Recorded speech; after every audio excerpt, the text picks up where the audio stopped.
Marla and I take on more of a support role, doing evangelism, discipleship, maybe preaching, some of these areas that we will be doing that will allow us to travel more. Okay, next, please.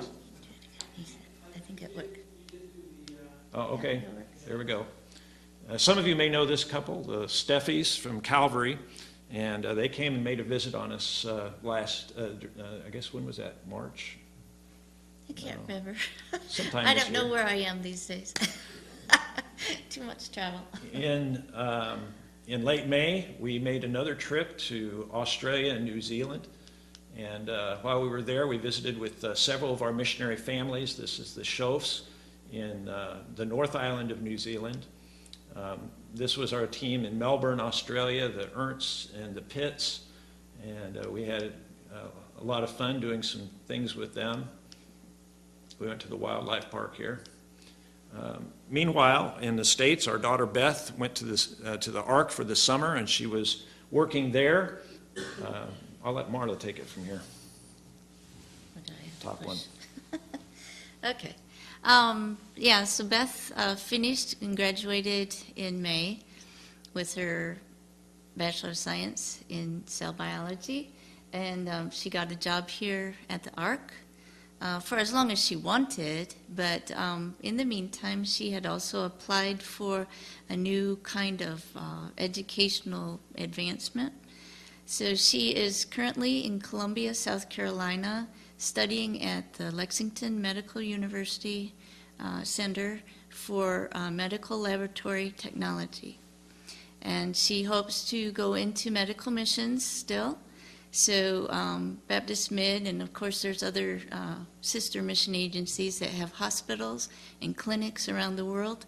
And so the Lord may be directing her to one of those hospitals to help run, oversee, and carry on lab work in the near future.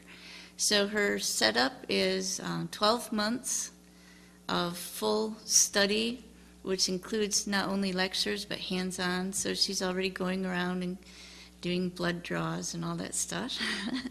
And then she'll learn more of the research part of it and helping with diagnoses and different things like that. And so that's 12 months of the study, and then it's tuition free if she stays on and works for them for a year. So it's really a 2-year program. One is fully study, and then the other is kind of like payback, but very, gaining a lot of good experience. So she got her first car, and so we pray every day for that.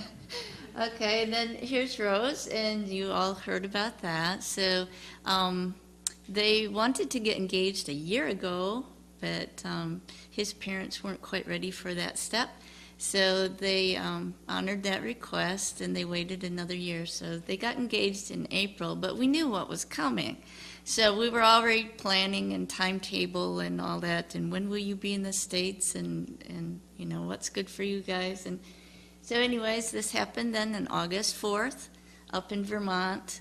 So Rose has a job up there already. She moved up there in May and was working her job, and then the wedding was on August 4th. And so they're happily married now and going, in fact, this weekend they're in a wedding down south in South Carolina. So, okay. Okay, I'll take from here for now. We do have some wedding pictures on our Kindle, so if you ask Marla for that, she'll let you look through some of those pictures. So, this is Ben Fairchild family, and they're new appointees with Baptist Mid-Missions. They're heading to the country of Indonesia. And at present, BMM has no missionaries in Indonesia, and so they'll be opening up that field. And just right after the wedding, August 17th, myself and Ben Fairchild, and it's not a very good picture, and his pastor, Jeff Miller from Agnew Road Baptist Church in Greenville, the three of us, we traveled to Indonesia to do a survey trip to find out the feasibility of his family moving there and living there as missionary family. We stopped in Hong Kong and visited one of the missionary families with their church. When we arrived in Indonesia, we attended a little house church way back in a back alley. We were in the city of Surabaya, which is the largest city on the island of Java. Java is the most populous island in Indonesia. Indonesia is also called the land of 1,000 islands. It's as big as the continental United States as far as its area, but of course most of that is islands. Some of them are very large islands, some of them very small. Indonesia is 85% Muslim population. And so I was a little bit apprehensive about this trip. As probably most of us are, had a lot of questions about a family being able to live in a Muslim society and to be safe. We always hear a lot in the news about some of the violence that takes place in Indonesia, like the Aceh province, which is in the far west, where there's a separatist movement at work there, and some of the other places where in Jakarta they regularly have really bad terrorist incidents and other problems. And so that was one of the reasons that we went. We wanted to find out if it is possible for a missionary to live there in reasonable safety. They have small children, as you see. And so we visited this small church, very small congregation, a national leader on the left there. And they were meeting quite openly. The neighbors were kind of peeking in the doors as we were having our service in their house.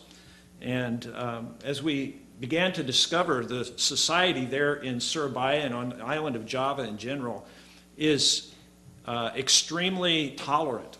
They kind of pride themselves on their tolerance and their openness. There are actually 5 different legally recognized religions in Indonesia.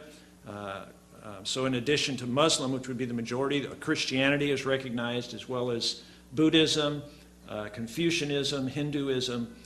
So there are some of these other religions that are operating, and there seems to be very little friction between these various groups, at least at the present. We attended a kite festival, which was very colorful while we were there. This fellow on the right, his name was Denny. He was what I would call a millennial Muslim. And if you know anything about the millennial generation, he had all of the global characteristics of his generation. He viewed himself as a very enlightened and educated young man. He's very ambitious. I had about a 30-minute opportunity to witness to him during the time that he was with us. And he listened carefully, interacted with me, was not at all defensive or belligerent about it, and we had a good exchange. But I sensed that there was really not any interest or conviction as I shared the gospel with him. But that was really quite indicative of what we discovered as we were there. And we found that it is very possible for a missionary family to go there and to live. The place is filled with mosques, as you can imagine, 85% Muslim. This is the largest mosque. The name there, Al-Akbar, the Great Mosque of Surabaya. And we had to take off our shoes, and we went around the compound there. We went up into the minaret, which is the prayer tower, and they have an observation deck up there. And so we'll be doing much more travel of this kind as we move forward. In November of this year, around Thanksgiving, Marla and I will be going to India, and we see that now Hope is supporting the Wheelers. And so the Wheelers with BI are also one of the missionary families that are under our care. So we'll be seeing the Wheelers, and we have a team of several other missionaries that are there in that location that we'll be seeing as well. So we would greatly appreciate your prayers for us as we move into these new responsibilities. I think probably you can sit down if you'd like, Marla. Thank you. Yes, that's right.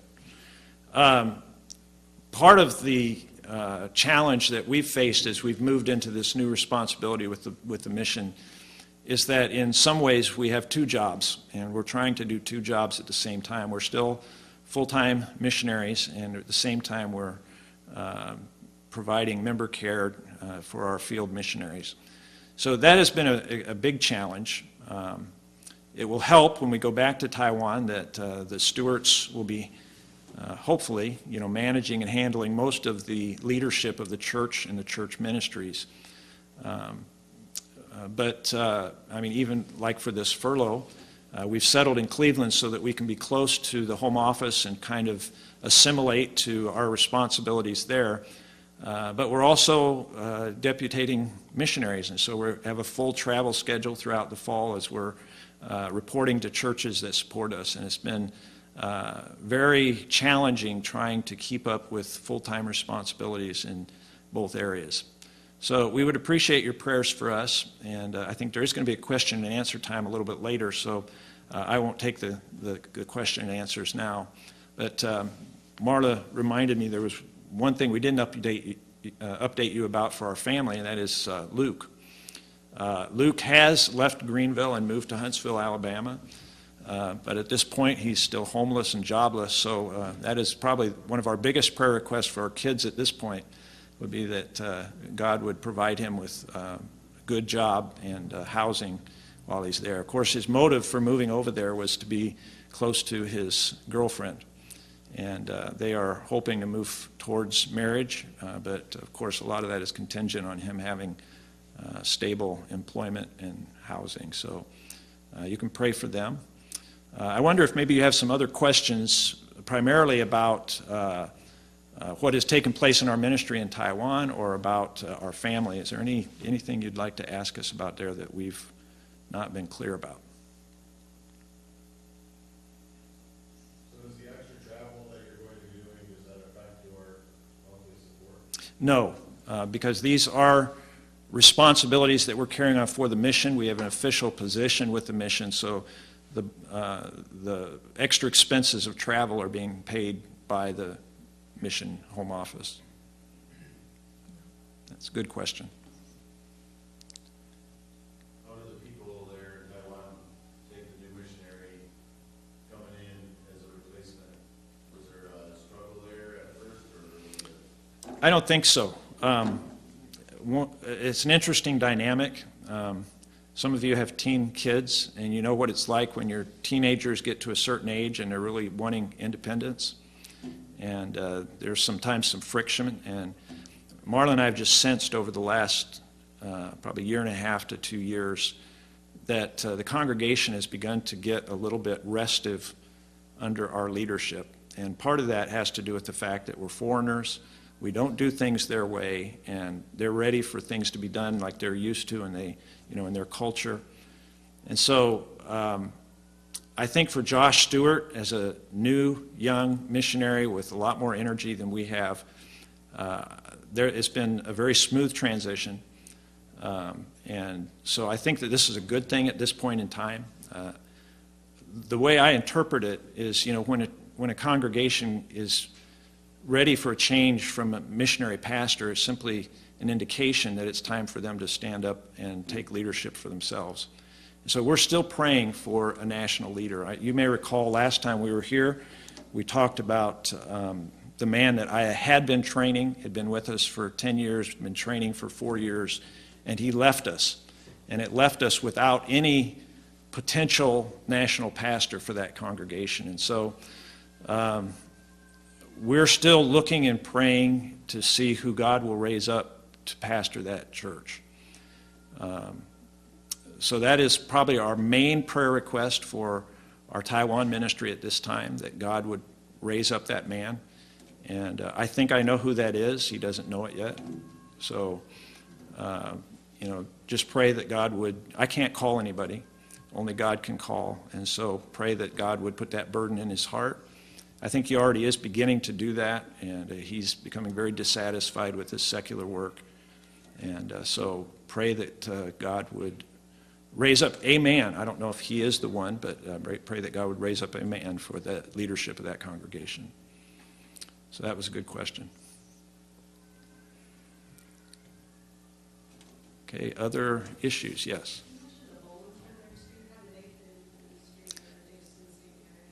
They are actually in our church. They're members of our congregation. They're in full-time language study.